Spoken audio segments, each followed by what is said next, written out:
Espírito Santo, ajuda-nos a discernir a revelação viva, ora contida nas Escrituras Sagradas, a qual se personifica no Deus ser humano Jesus Cristo, a qual nos chama para o viver e para o conviver em nosso encontro com o próximo. O tema da elucubração ou reflexão minuciosa no desdobrar dessa noite de domingo: vale a pena ser bom?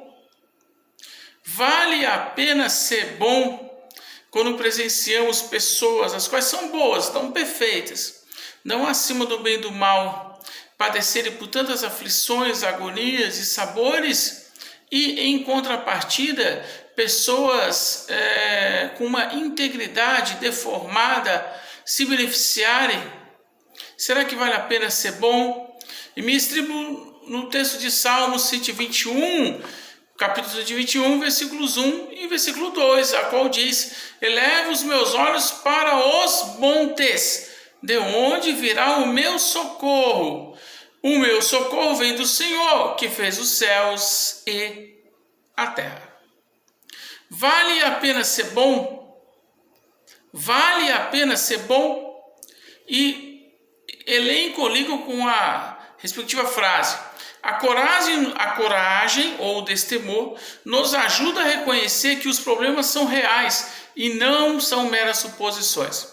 A coragem ou o destemor nos ajuda a reconhecer que os problemas são reais e não meras suposições, e não meras hipóteses, e não meras ilações, são reais. O evento de um menino na cidade de Campinas, durante o discorrer da semana, tirado de um estado de cativeiro, de tortura, de maus tratos, de desprezo por parte dos pais, ou seja, um menino de 11 anos, a qual, mediante a intervenção da polícia militar, teve sua liberdade estabelecida, porque outrora era submetida a maus tratos por quem deveria conceder todo amparo para sua formação, ou seja, os seus pais. Veiculado pela mídia, pelas redes digitais, fez-me ponderar sobre se vale a pena ser bom. Melhor dito, haverá alguma finalidade para tamanhos mosaicos ou retratos de pessoas vitimadas pelo sofrimento? Ora, podemos afirmar, nos ensinar alguma coisa, alguma lição?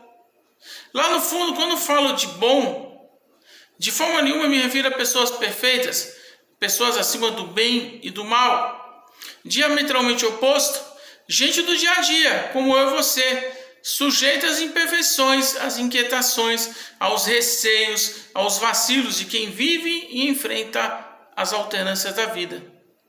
Então, quando pessoas são atingidas por um motorista alcoolizado, quando pessoas são atingidas por uma bala perdida, quando pessoas são atingidas por atos inaceitáveis de violência, de abuso, de arbitrariedade, podemos extrair um fundo de sentido em todos esses acontecimentos e eventos? Vou adiante. Sem ser ofensivo e oportunista, uma criança diagnosticada com retardo mental, uma mãe de família com uma neoplasia incurável, com um câncer incurável e com poucos meses de existência, uma jovem estuprada, um homem de negócios arruinado por causa da traição, uma esposa abandonada e destratada por seu parceiro, uma criança tratada como um peso.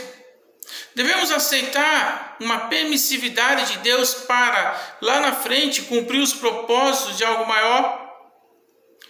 Sinceramente, nos derradeiros tempos, encontro-me turbado no ser.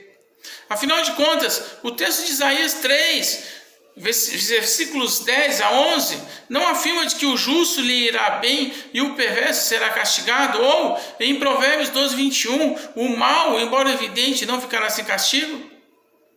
É bem verdade, não serei concordância para muitos e até para poucos, mas observamos por meio das redes digitais, das ferramentas disponibilizadas pela internet, desgraças aqui, ali e acolá. Pessoas com fome, pessoas miseráveis, pessoas condenadas a vagarem sem paradeiros, expulsas de suas terras por causa de guerras, de perseguições, de intolerâncias.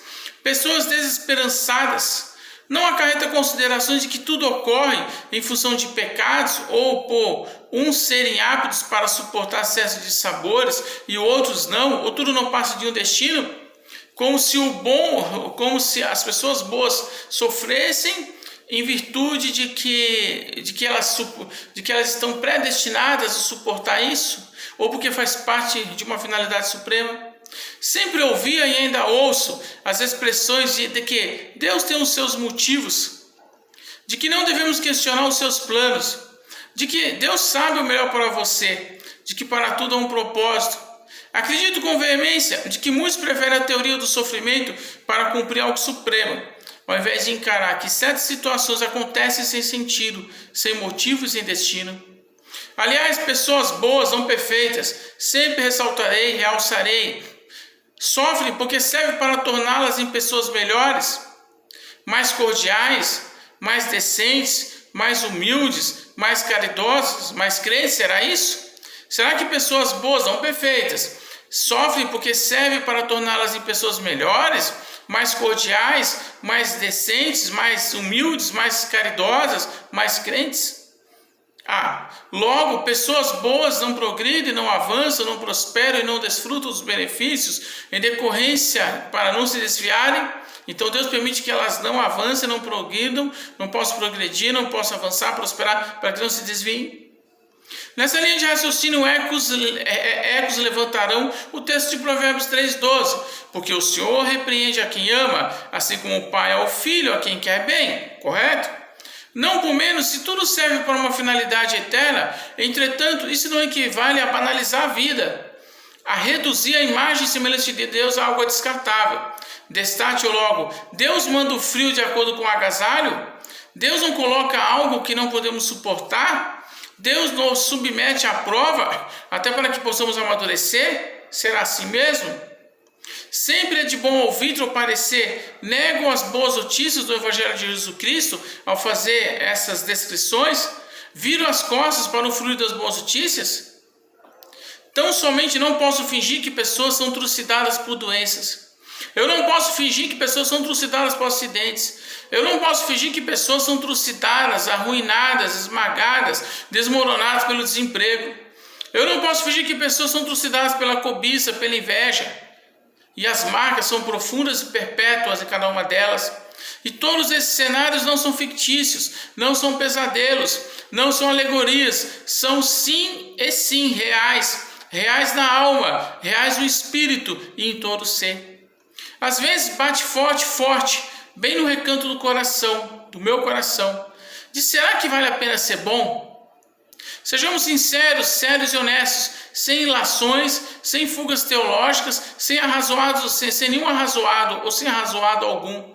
A escuridão, o frio, a fome, a pobreza, a angústia, a morte, a dor, a injustiça, a impiedade, a ignorância são presentes, são factíveis, são palpáveis e não interpretações de linguagem. De observar, por mais convenientes sejam as respostas de que Deus permite o sofrimento, de que serve para o nosso bem, de que tem a intenção de nos corrigir, de que tudo se converge a um fim eterno, só piora o enredo, por negar a realidade, por culpar a Deus ou por nos culpar. Ouso dizer, não considerar um Deus que vive a teoria de o bem te permite e o mal te permito, de você suporta e você não.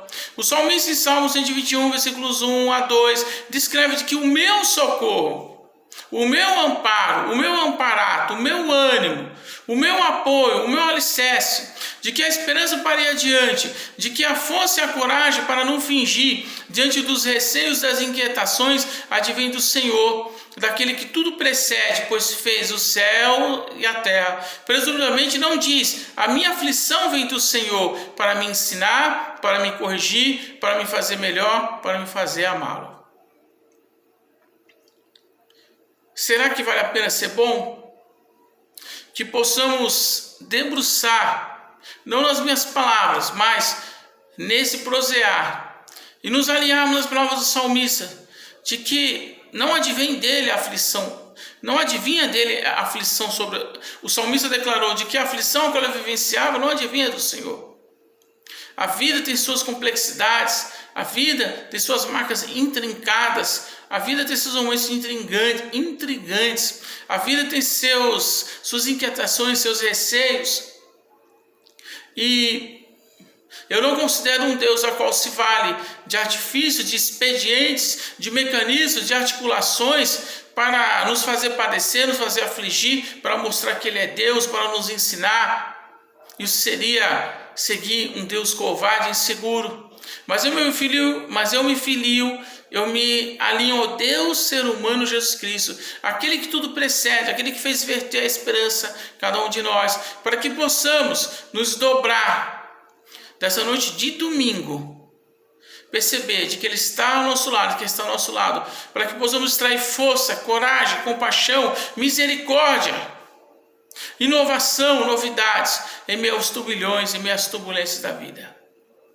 Que a bom amor do Senhor nos leve a não apenas escutarmos ou assistir mais um áudio, mas abrirmos o nosso ser para essa graça, a qual nos restaura e nos reconcilia. Amém.